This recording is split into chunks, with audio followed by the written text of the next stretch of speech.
नमस्कार, स्वागत आप सभी का YouTube channel knowledge TV Haryana. आज 29 अप्रैल मंगलवार दोपहर 1 बजे तक सभी हरियाणा वासियों के लिए 7 बड़ी घोषणा, आदेश, निर्देश। क्या है पूरी जानकारी, आइए देखते हैं। हरियाणा की सबसे तेज़, सबसे सटीक जानकारी के लिए यूट्यूब चैनल नॉलेज टीवी को सब्सक्राइब जरूर कर लें। बेल आइकन, घंटी का बटन ज़रूर दबाएं, जिससे अगली वीडियो का नोटिफिकेशन आपके पास पहले ही पहुंच जाए। तो चलिए देखते हैं। हरियाणा आज 29 अप्रैल सभी हरियाणा वासियों के लिए 7 बड़ी खबरें, घोषणा, ऐलान।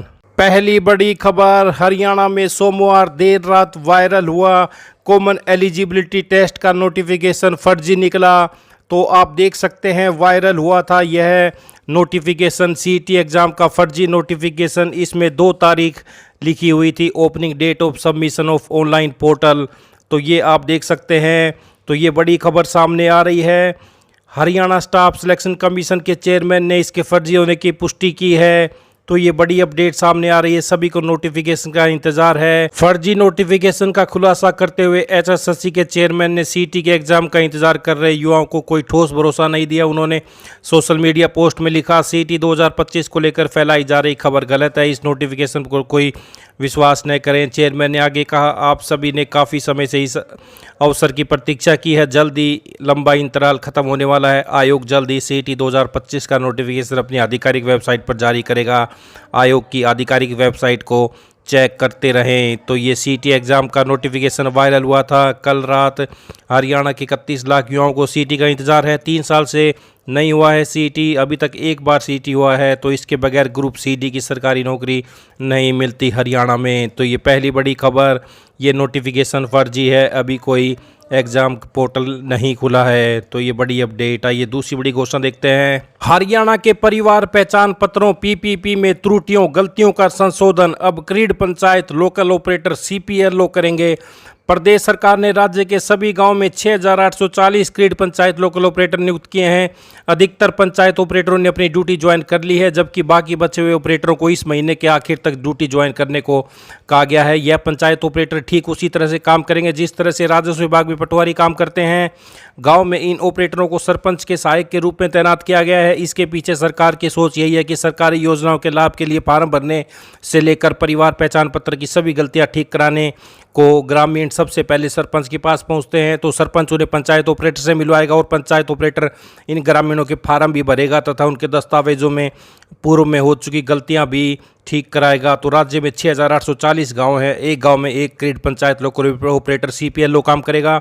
परिवार पहचान पत्र प्राधिकरण ने एक गांव में 4 बूथ बनाए हैं। यह चारों बूथ इसी सीपीएलओ के अंतर्गत संचालित होंगे। फिलहाल पंचायत ऑपरेटरों को पंचायत घर में बैठकर कार्य करने के लिए निर्देशित किया गया है। कुछ गांव ऐसे हैं जहां पर पंचायत घर काम नहीं कर रहे हैं। ऐसे गांवों में जहां सरपंच निर्धारित स्थान करेंगे, वहीं सीपीएलओ ग्रामीणों के सहयोग और सुविधा के लिए उपलब्ध रहेगा। ग्रामीणों की सेवाएं देने के बदले में पंचायत ऑपरेटर कोई किसी तरह की फीस या शुल्क नहीं लेंगे। तो ये बड़ी अपडेट सामने आ रही है। परिवार पहचान पत्र की त्रुटियां दूर करेंगे पंचायत ऑपरेटर, योजनाओं के फार्म भी भरेंगे, कोई शुल्क राशि नहीं ली जाएगी।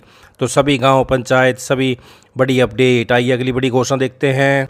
आग लगने के कारण फसलों का मुआवजा देने की प्रक्रिया में जुटी सरकार ने ई क्षतिपूर्ति पोर्टल को 1 मई तक खोलने का फैसला किया। इस संबंध में राजस्व विभाग की ओर से सभी जिलों के डीसी को पत्र जारी किया। सरकार ने किसानों से अपील की है कि वे आग लगने के कारण हुए फसल नुकसान की आकलन रिपोर्ट पोर्टल पर समय रहते दर्ज करवा दें, ताकि समय पर मुआवजा जारी किया जा सके। तो प्रदेश में आग लगने से फसलों को नुकसान का मुआवजा देने का ऐलान किया है।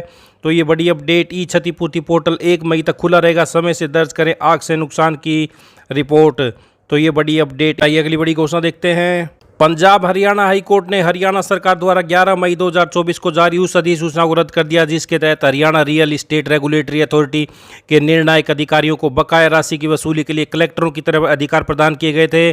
तो ये बड़ी खबर, हरेरा अधिकारियों की कलेक्टर की पावर वापस, ब्याज जुर्माने की राशि नहीं कर सकेंगे वसूल। राज्य सरकार को हाईकोर्ट से झटका, राशि अब तय प्रक्रिया के तहत ही वसूल की जा सकेगी। तो ये बड़ी अपडेट। आइए अगली बड़ी घोषणा देखते हैं। हरियाणा के परिवहन मंत्री ने कहा कि राज्य में ऑल इंडिया टूरिस्ट परमिट की वैधता अवधि को केंद्र सरकार के अनुरूप करते हुए 9 साल से बढ़ाकर 12 साल करने का निर्णय लिया गया है। विज ने बताया कि इस संबंध में जल्दी अधिसूचना जारी की जाएगी, ताकि टूरिज्म क्षेत्र में कार्य करने वाले लोगों को किसी प्रकार की दिक्कत न हो। इस बारे में अधिक जानकारी देते हुए परिवहन मंत्री ने बताया कि इस हादसे के संबंध में आज मुख्यमंत्री ने एक प्रस्ताव को अपनी मंजूरी प्रदान कर दी है। पिछले दिनों विद से अम्बाला टैक्सी ऑपरेटर यूनियन के पदाधिकारियों ने टूरिस्ट परमिट की वैधता में एक रूपता लाने के लिए एक प्रार्थना पत्र दिया था, जिसके बाद परिवहन मंत्री की आदेशों के तहत विभाग ने इस संबंध में एक प्रस्ताव बनाकर सरकार को भेजा था। हरियाणा में टूरिस्ट परमिट की वैधता बढ़ेगी, तो ये बड़ी अपडेट। आइए अगली बड़ी घोषणा देखते हैं। रोहतक पीजीआई में मरीजों के लिए 6 मंजिला प्राइवेट वार्ड बनाया जाएगा। 600 बेड वाले इस वार्ड के निर्माण में करीब 155 करोड़ रुपए खर्च होंगे। प्राइवेट वार्ड की संख्या बढ़ने से मरीजों को बड़ी राहत मिलेगी। इस नए वार्ड में 13 बेड वीआईपी के लिए होंगे। पीजीआई ने अभी करीब 2200 बेड हैं। यहाँ प्रदेश के सभी जिलों से करीब 8-9 हज़ार मरीज रोजाना इलाज करने पहुंचते हैं। इनमें से बेहद गंभीर स्थिति वाले 450 मरीजों को भर्ती भी कराया जाता है। मरीजों की संख्या लगातार बढ़ती जा रही है, इस कारण जरूरतमंदों को बेड नहीं मिल पाते। तो पीजीआई में बनेगा 600 बेड का 6 मंजिली निजी वार्ड। तो इसकी डीपीआर बन चुकी है, जल्द टेंडर प्रक्रिया शुरू होगी। बेड बढ़ जाने से प्रदेश भर के मरीजों का फायदा होगा। निदेशक पीजीआई। बड़ी अपडेट आई। अगली बड़ी घोषणा देखते हैं। हरियाणा मौसम से बड़ी अपडेट। प्रदेश में तेजी से बदलाव होगा। प्रदेश में 1 मई के बाद हल्की और तेज बारिश हो सकती है। अभी 2 दिन तक लू चलेंगी। उसके बाद 1 मई की रात से पश्चिमी विक्षोभ के प्रभाव से बारिश हो सकती है।